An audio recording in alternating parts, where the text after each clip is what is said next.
السلام علیکم۔ ایسے ٹوٹکے جن سے ہم ساری زندگی بے خبر تھے۔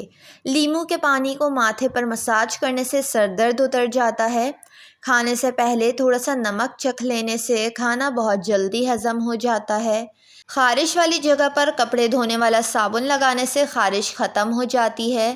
کچن میں چاک کے ٹکڑے رکھنے سے لال بیگ اور چوٹیاں نہیں آتی۔ چائے میں انڈا ابال کر کھانے سے جسمانی بیماریاں پیدا ہوتی ہے۔ صحت کے اعتبار سے بھی یہ ٹھیک نہیں۔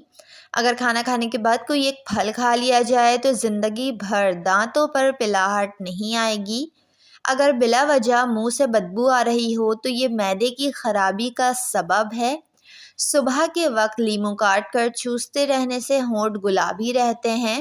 گرم پانی میں شہد ڈال کر پینے سے پیٹ کی چربی 7 دنوں میں کم ہونا شروع ہو جاتی ہے اور پیٹ اندر چلا جاتا ہے۔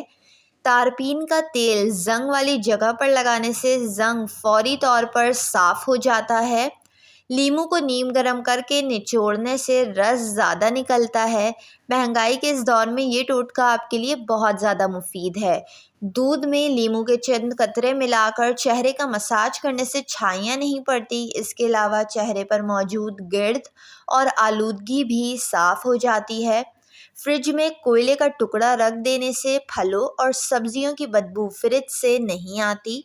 پانی میں شکر گھول کر جلی ہوئی جگہ پر لگانے سے جلن ختم ہو جاتی ہے۔ پیاز کا عرق کان میں ڈالنے سے کان کے درد میں کمی آتی ہے اور کان میں موجود بیکٹیریا بھی ختم ہو جاتے ہیں۔ اگر بخار بہت تیز ہو تو یہ دیکھ لیں کہ مریض کو زیادہ ٹھنڈ نہ لگے اور پھر پیروں کو اور ہاتھوں کو دھونے کے بعد رومال کو گیلا کر کے ہاتھ اور پیر کو ہر وقت گیلا کریں، بخار فوراً اتر جائے گا۔ اگر بہت تیز بخار ہو تو بکری کا دودھ ہاتھ اور پیروں پر لگانے سے بھی بخار اترتا ہے۔ نہاتے وقت لیموں کا چھلکا کوہنی پر مسلنے سے کوہنی کی میل جلد اترتی ہے اور کوہنی گوری ہونا شروع ہو جاتی ہے۔ لیموں پانی پیتے رہنے سے چہرے پر جھریاں نہیں پڑتی، انسان کئی دنوں تک جوان نظر آتا ہے، اسکن ٹائٹ رہتی ہے۔ اگر جسم کا کوئی حصہ جل جائے تو چونے کو پانی میں حل کر کے فوراً اس جگہ پر لیپ کر لیں۔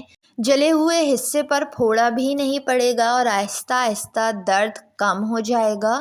کٹے ہوئے لیموں پر نمک لگا کر چکناہٹ والے برتن پر رگڑنے سے چکناہٹ فوراً اتر جاتی ہے۔ اگر چاندی کا سیٹ کالا پڑ جائے تو اس پر ٹوتھ پیسٹ ملنے سے چاندی دوبارہ چمک اٹھتی ہے۔ کچے آم کے ٹکڑے پانی میں ابال کر اسی پانی کو کریلے کی سبزی میں ڈالنے سے کریلوں میں کڑواہٹ ختم ہو جاتی ہے۔ آٹا گوندتے وقت اگر اس میں 1 چمچ دیسی گھی یا پھر کوکنگ آئل جو بھی آپ کے پاس موجود ہو شامل کر دیا جائے تو آٹے پر پپڑی نہیں آتی۔ بھنڈی پکاتے وقت اگر اس میں لیموں کے قطرے ڈال دیے جائیں تو بھنڈی بہت زیادہ خستہ اور مزیدار بنتی ہے۔ سبزیوں کو تلنے کے بعد اگر ان میں تیل زیادہ ہو جائے تو تھوڑا سا بیسن ڈالنے سے تیل خشک ہو جاتا ہے، کیونکہ بیسن تمام اضافی تیل اپنے اندر جذب کر لیتا ہے۔ اگر کسی کپڑے پر گھی یا تیل کا داغ لگ جائے تو اس پر لیموں کا رس نچوڑیں، اوپر سے نمک چھڑک کر اچھے سے رگڑیں، پھر صابن یا سرف کی مدد سے کپڑے کو دھو لیں، داغ بآسانی اتر جائے گا۔ جس جگہ پر پودینے کی خوشبو ہو وہاں مکھیاں نہیں آتی۔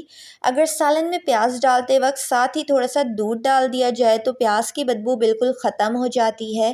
یہ ٹوٹکا ان لوگوں کے لیے بہترین ہے جن لوگوں کو پیاز کی مہک بالکل بھی پسند نہیں۔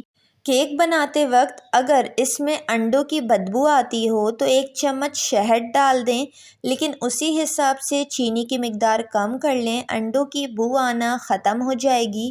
کیک بہت مزیدار بھی بنے گا۔ ویڈیو کو لائک اور چینل کو ضرور سبسکرائب کر لیں۔